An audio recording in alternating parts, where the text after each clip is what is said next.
Oke, Assalamualaikum warahmatullahi wabarakatuh. Kembali lagi dengan saya Abdul Gofar. Ya, kita hari ini akan belajar bareng lagi. Kita akan belajar bersama ya, masih dengan materi yang sama yaitu terkait dengan manajer ya.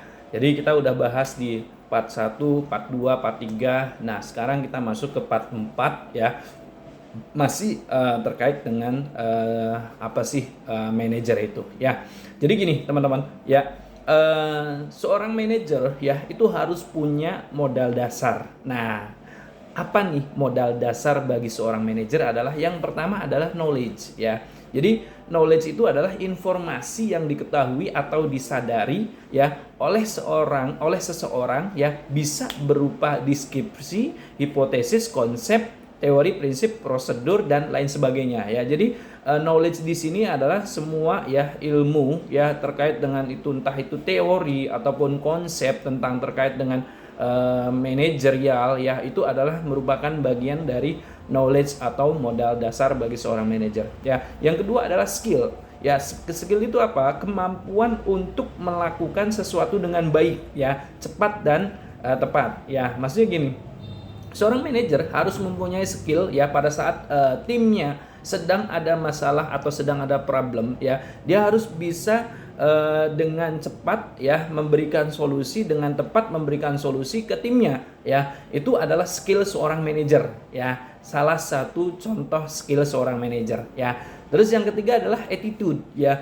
Attitude di sini adalah seseorang ya, cara seseorang ya menempatkan atau membawa diri bertindak ya berdasarkan jalan pikirannya yang melibatkan keyakinan dan perasaannya ya. Jadi di sini adalah seseorang ya, yaitu dia melakukan sesuatu ya berdasarkan dari pikirannya ya, dan melibatkan keyakinannya ya. Jadi seorang manajer harus mempunyai attitude yang benar-benar sesuai dengan pikiran dan keyakinannya gitu loh ya kan. Nah, dari tiga modal dasar ini ya, knowledge, skill dan attitude, ternyata komposisinya adalah knowledge itu 5%, skill itu 10% dan ternyata attitude-nya itu adalah 85% ya. Jadi attitude ini akan mempengaruhi seseorang atau seorang manajer ini, dia bisa berhasil atau tidak, dia bisa baik atau tidak ya. Jadi harus benar-benar diperhatikan attitude-nya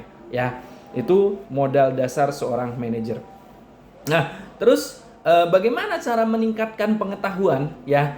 Jadi selain tadi kita harus punya modal dasar, kita juga harus bisa bagaimana cara meningkatkan pengetahuan ya. Nah, di sini mungkin kalau kita menganalogikan otak kita adalah seperti CD ya, ya kan? Otomatis kalau misalkan CD baru terisi ya, bila sudah jadi baru terisi, jadi CD itu baru terisi bila sudah merekam ya. Jadi kalau misalkan CD itu kosong, otomatis dia tidak bisa memutar apapun gitu loh ya kan. Nah, otomatis ya, jadi bagaimana yang harus kita lakukan adalah isi otak kita ini ya dengan rekaman-rekaman atau dengan isi-isi yang sangat dibutuhkan oleh kita dan pekerjaan ya. Pada saat kita sudah mengisi otak kita dengan yang dibutuhkan, otomatis kita akan memutarnya pun sesuai dengan yang dibutuhkan ya.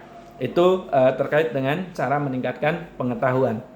Nah, bagaimana caranya meningkatkan keterampilan? Nah, yang tadi cara meningkatkan pengetahuan ya dengan kita mengisi otak kita dengan ilmu-ilmu yang bagus terkait dengan manajerial, terkait dengan leadership dan lain-lain. Nah, itu kita benar-benar harus isi otak kita dengan ilmu-ilmu seperti itu. Nah, kalau untuk meningkatkan keterampilan beda lagi ya. Jadi cara belajar paling efektif untuk menguasai keterampilan adalah dengan mempraktekannya ya. Jadi kalau tadi kita udah ngisi nih otak kita ya dengan ilmu-ilmu yang memang itu baik untuk pekerjaan kita. Nah, cara meningkatkan keterampilannya adalah dengan mempraktekkan ya. Jadi kita tahu nih caranya untuk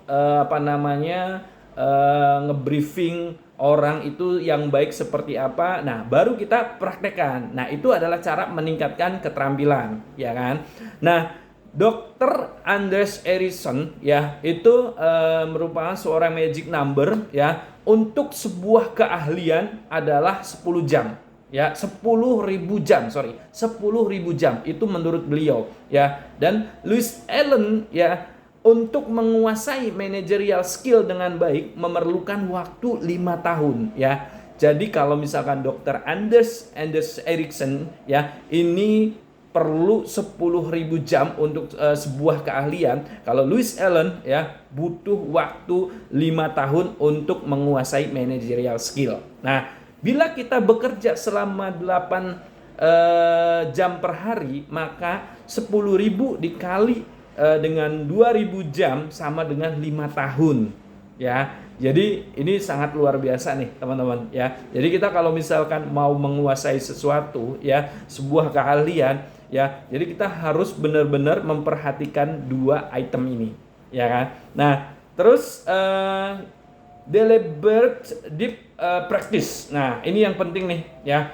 Penguasaan keterampilan tidak akan meningkat, ya, dengan sendirinya hanya kita sering mengulang-ulang. Awas nih, ya. Ada pepatah yang mengatakan, ya udah kita lakukan terus-menerus nanti itu akan meningkat. Ternyata itu salah, teman-teman.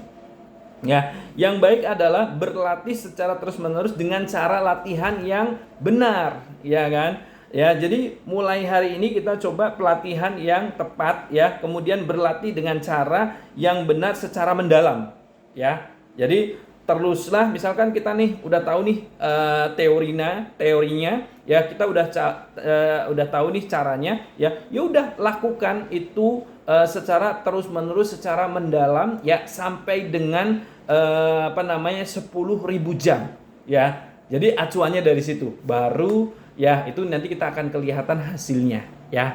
Oke, ya, dari saya cukup sekian. Mudah-mudahan sedikit tapi bermanfaat. Kita bisa mencoba di tempat kerjaan kita. Kalau misalkan ada yang hasilnya belum sesuai, kita harus introspeksi apa yang salah dengan prosesnya. Ada yang salah dengan prosesnya atau tidak.